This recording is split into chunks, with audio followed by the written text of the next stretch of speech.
At the Office of the Fresno County Superintendent of Schools, we are proud to bring you Education Matters in partnership with Educational Employees Credit Union, Chevron, and Fresno Pacific University. Thank you for watching and supporting positive stories about education. The theme of today's conference is the power of resilience. More than 800 students, along with dozens of educators and community members, attended the 18th Annual African American Student Leadership Conference, a conference planned and hosted by the students. Students actually took a very active role, not only elevating their student voice, but also their decision making in this process. Let it resound loud as a roll. The students selected the theme, topics for the breakout sessions, ushered guests and dignitaries, and designed their t-shirts.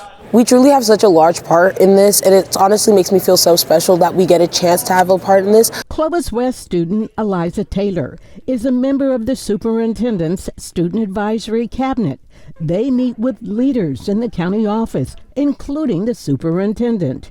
They are the student voice for their schools. They've taught me, honestly, how to be a leader, how I can build my community from within, how I can convince people that there's nothing to be afraid of when trying things new. The goal of the conference is to empower students. Speakers who are role models in the community tell them they can overcome obstacles and achieve. Listen, I promise you, if you listen to this message and you take heed to what is about to be spoken today, your life will never be the same. Workshops to help prepare them for college and careers. But the most important lesson educators want them to take away from this conference is that they can be leaders. They can affect change. They take it back to their classrooms, right? And they bring other people with them. So each one teach one is our goal, right? And then they can also take this into the workplace and use it and become leaders in the workplace as well. For Education Matters, I'm Juanita Stevenson, KC24, local news that matters.